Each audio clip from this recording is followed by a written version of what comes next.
In our last episode, we cruised from Bowen Island and are now anchored at Garden Bay. Garden Bay, along with Madeira Park and Irvine Landing, are three protected anchorages that make up Pender Harbor. We will be here for a few days before moving on to Egmont, BC. Do you feel the need for speed?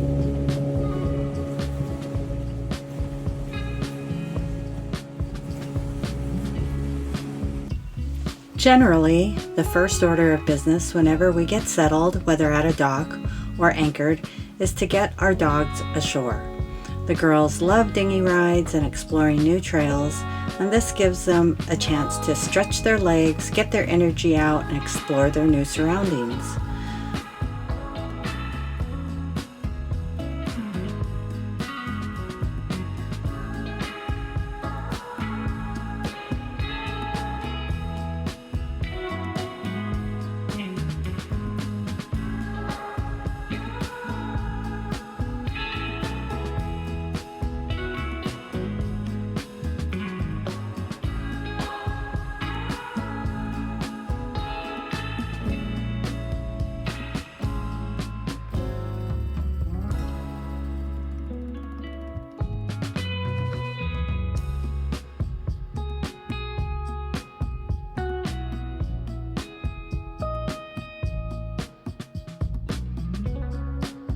We found an awesome little public dock with an easy 1 kilometer loop walk. This loop does not have any predators, so the dogs were given their freedom to run and explore. Something we only do when we know it is safe and they will not bother anything or anyone.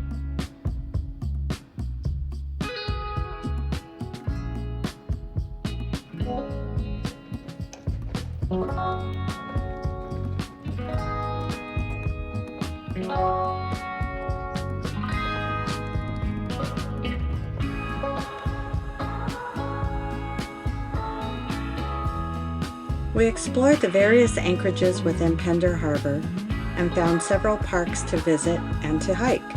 We opted not to swim even though the water temperatures were warm enough, as the waters were full of moon jellyfish. And while moon jellyfish are not poisonous, the sheer number of them everywhere did not make it appealing. On our last night, we had dinner out at Lagoon Restaurant at Painted Boat. The food was good, service a little slow, but the ambiance was terrific, and it's always great to have someone else cook and clean up.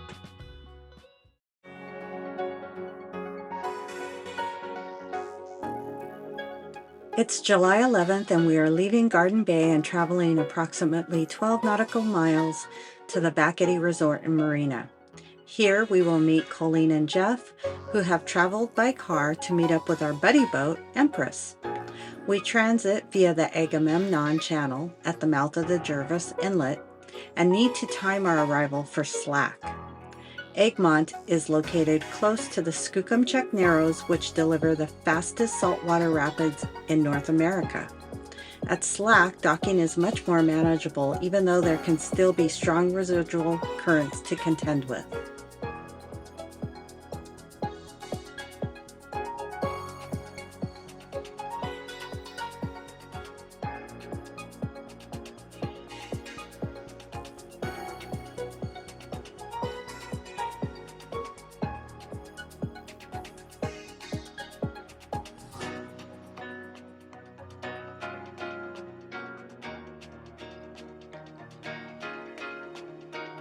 We're here at the Back Eddy Resort. It's a marina and a resort with these luxury glamping domes. Kind of cool, great views. Never seen anything quite like this before.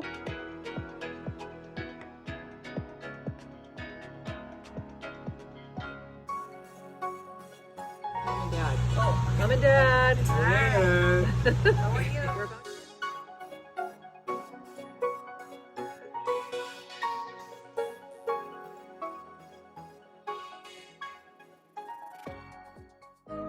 Fastidiously timing currents and rapids is everything in this area.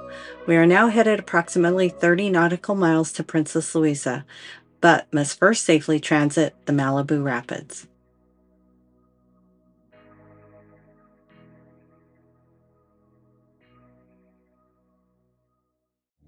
We have finally made it to Princess Louisa, a place that we have dreamed about going for years and just never had enough time. So we're finally here and going through the Malibu Rapids at Slack, and it's beautiful.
Princess Louisa is a fjord that is 300 meters deep and 800 meters wide.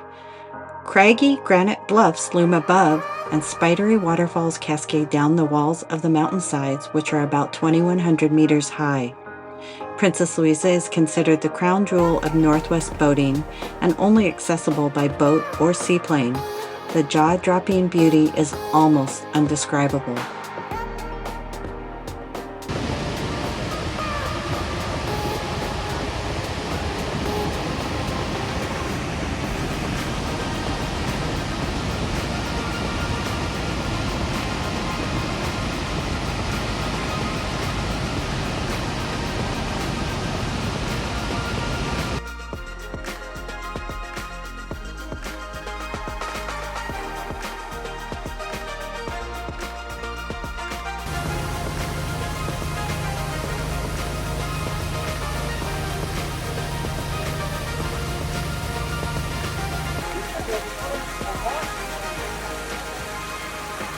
That's snow melt. Over the 3 days we spent in Princess Louisa, our group spent many an hour digging along the granite walls, amazed by the many waterfalls, trees seemingly growing straight out of the rocks, and peering almost straight up in wonder.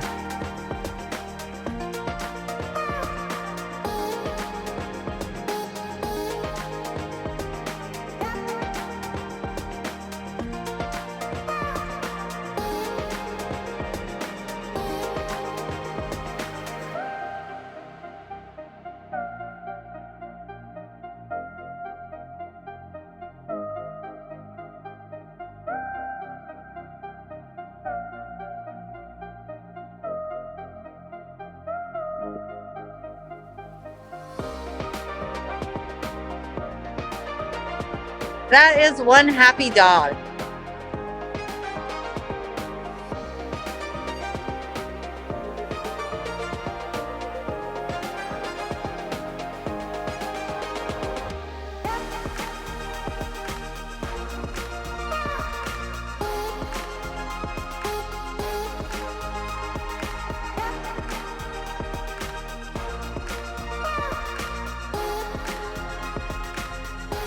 McDonald Island is a small island within Princess Louisa Inlet.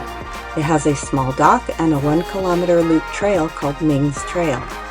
Ming happens to be the park ranger who worked at Princess Louisa for over 20 years. She cleared, created, and currently maintains the trail. We are very appreciative of her efforts as it's a lovely walk through moss-covered forests and trees. What do you think, Pearlie? Is that fun? Oh, wow. Look at that.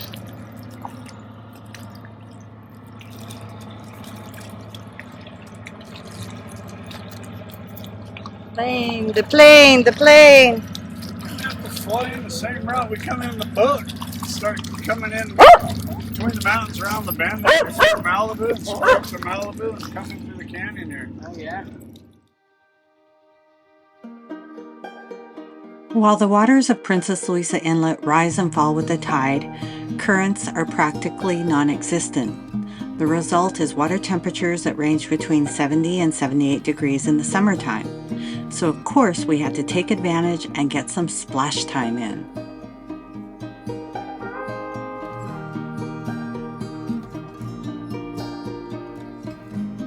The day before leaving, Mike, Todd, and I decided to hike to Trapper's Cabin in Princess Louisa. Several folks we know stated it was a difficult hike, but well worth the effort. As we were just getting started, we ran into Ming, the park ranger. When she learned where we were going, she said, "Hey, listen, if you start hiking and it's not for you, it's okay. Just turn around and come back."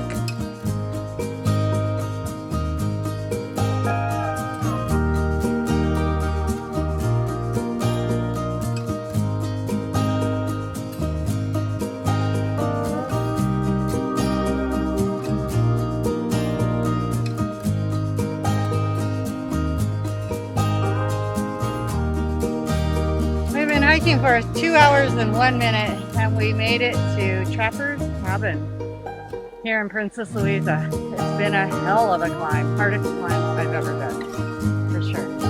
Good job, babe.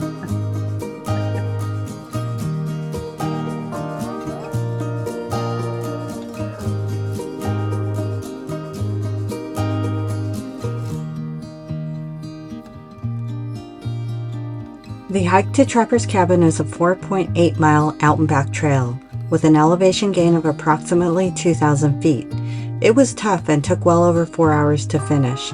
We climbed up large tree roots, under trees, across streams, and in some areas that were very steep, we had to use ropes to scurry our way up.